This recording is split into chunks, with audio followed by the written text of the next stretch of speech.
You ever tried to get something out of a jar and it's stuck? Like it's at the bottom and your hand's too big to go in the jar and you're digging around with the fork and you get it almost to the top and then it still won't come out. Like stuck.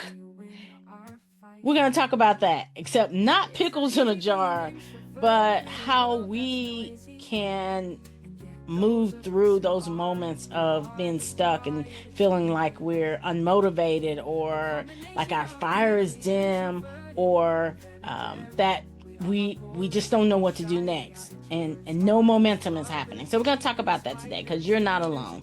Welcome back to the Quiet Impact Podcast. And this is where introverted leaders and entrepreneurs can learn to amplify their presence, profit from purpose, and lead without compromising their peace. And the shifts that I'm going to share with you, I love what my fitness coach says when she says, oh, shift. And that's what we're going to be talking about today. How to do this without burning out or pretending to be something that you're not. These are designed for us, the quiet leaders among us who carry a lot and we still dream bigger. Let's jump in, shall we? Welcome to the Quiet Impact Podcast, where we nurture the journey of introverts who desire to achieve greater levels of influence, income, and impact. The go-to podcast for introvert achievers just like you, seeking purpose-driven growth. I am your host, Stephanie Oden. What's up? What's up? Today's episode is about looking at how we can overcome that feeling of being stuck. Perception is real, and a lot of times we feel like we're stuck, and we're really not stuck because we're not a tree and we can move. But that's easier said than done.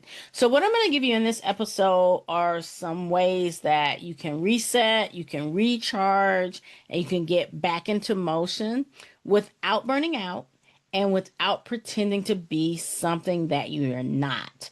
So consider it a reset formula. We're not shy, timid, or needing to be fixed. We are an introvert, and that is our superpower.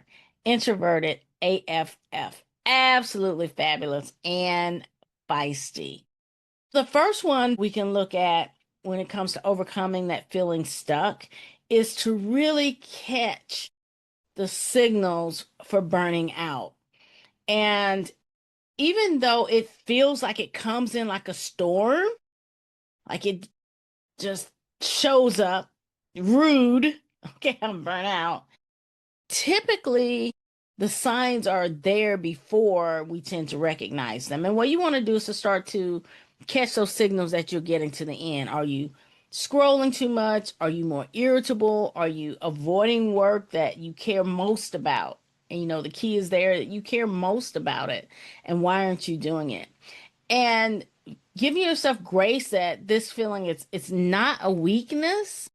It's wisdom. And you want to recognize the cues before you crash. I used to just crash, not understanding it because I didn't have that whole awareness of truly how I'm wired, and I would just crash. Well, now I know that if I'm out all day and I have multiple back-to-back events and I've spoken at several things, I need to go and take some time to recharge because another one bites the dust is about to happen. Check yourself before you wreck yourself. I know, very cliches, but really, you do want to catch the signals before you crash because it's harder to come back. The second one is release stress, don't store it. The stress doesn't just sit in our mind. It literally camps out in our body. It doesn't move through, it stacks. So what can you do? You can walk, you can stretch, you can journal, you can laugh. There's times I literally laugh just to laugh because it does release stress. Then once you calm down, things are more clear. Once you're stressed, things are not going to flow as easily. It's going to be frustrating and possibly it can even lead to burnout. Your body is like an instrument. You want to honor it so that you can keep carrying the notes of your vision forward. If you ignore it, it's going to sound flat. I know if you've been to bandy, you know we'd always play that first note before we went on to make sure we weren't flat.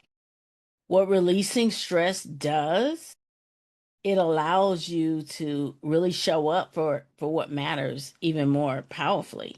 So it's a form of leadership.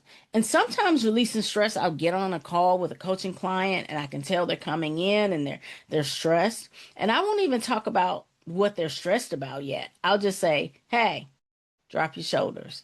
And almost immediately they'll go into that place of, okay, taking that exhale moment. Be kind to yourself. You've heard me talk about this before.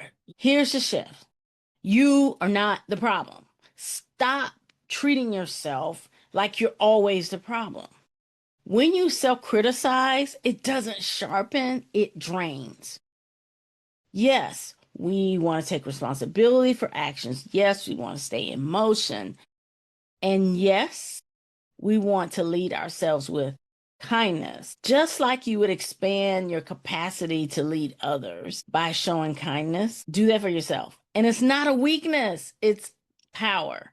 The ability to lead yourself with compassion, it really is power. One I shared in a summit that I was on being courageous to break down those big things. You know, we have big things because we played it all out in our head. We had these big things. Well, the thing that I broke down for them was like, break it down into micro steps because big goals have a tendency to freeze us. And that's not necessarily because of the way we're wired, but it doesn't help because of the way we're wired. So you want to look at shrinking down the mountains into hills. And the analogy, if you think about driving up a mountain, you go up a little hill, then you have a little steady, then you go up another little hill, then you have a little incline, you go up a little hill. And if you keep going up those little hills, before you know it, you've reached the top of the mountain. That's what I want you to think about when it comes to shrinking those goals into the micro steps that you can get done.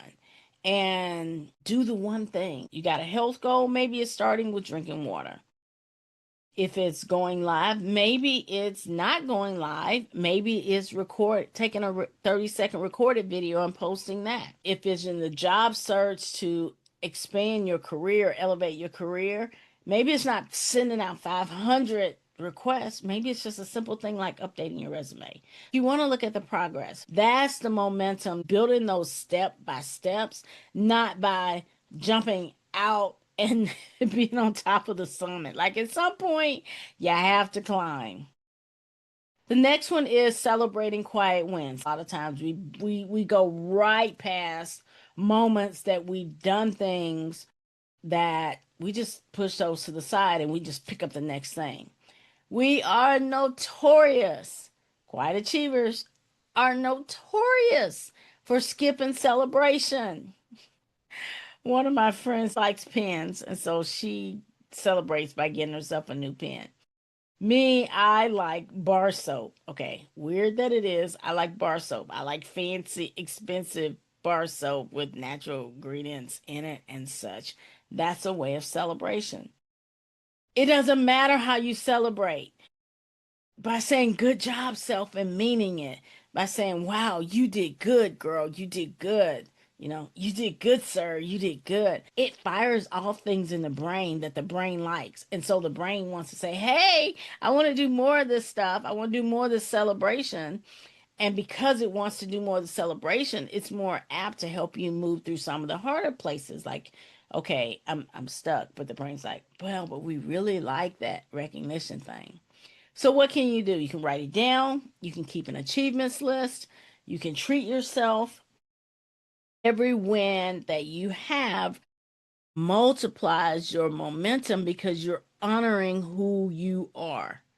And that's so important when it comes to when it comes to self-awareness.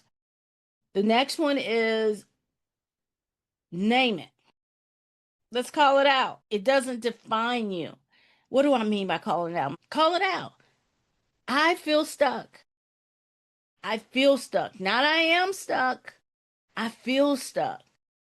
Doesn't mean you're broken. It means your brain is protecting you. And I know a lot of times people say, hey, you're procrastinating. That's lazy. It's not. It's a defense against something.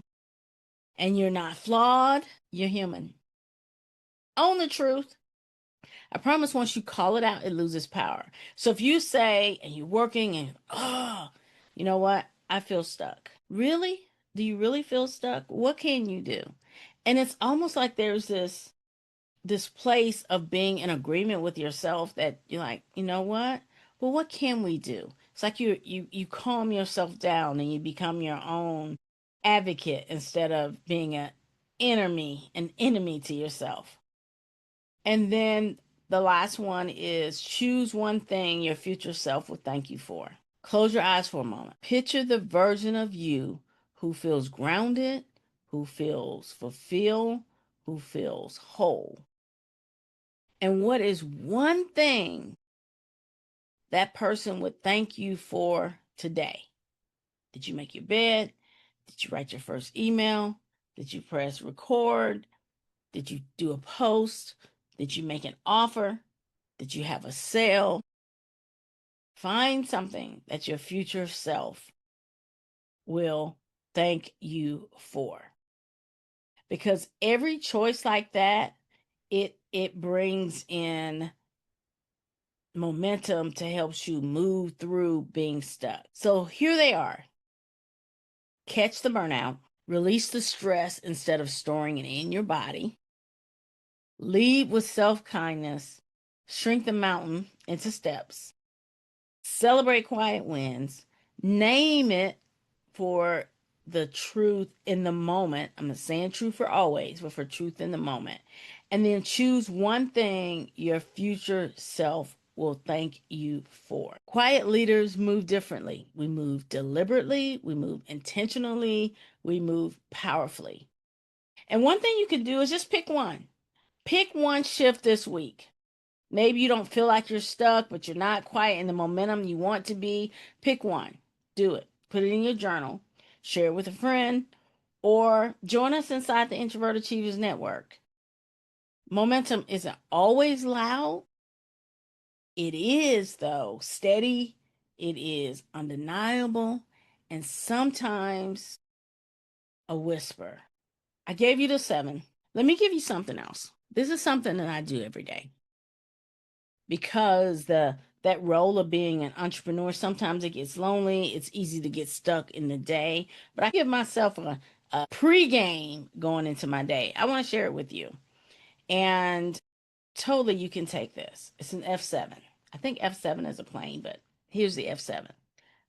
Fully held, fully loved, fully kept, fully chosen, fully heard, fully seen, fully redeemed. When I bring those into my space in the morning in my quiet time, they help ground me. And it's almost like I give myself permission to be who I am. And regardless of all the other things that come up, if I start with those, they help me to be able to navigate through the other periods of my day. So there you go. Overcome feeling stuck. You got 7, and then you got a bonus out of my playbook for the day. Let me know your thoughts in the comments. And of course, if somebody you know needs to hear this and they said that they're stuck, share it. Remember to like and subscribe. Take care. That's it for this episode of the Quiet Impact Podcast. Thank you for joining us. It's been an absolute pleasure. Let me know any insights that you had from this episode. I would love to hear your takeaways. Remember to head to my website, grab a copy of the Success Pillars for Quiet Achievers. It's a resource I created for you. And join us next week. Thank you for watching, listening, and subscribing. See you next time.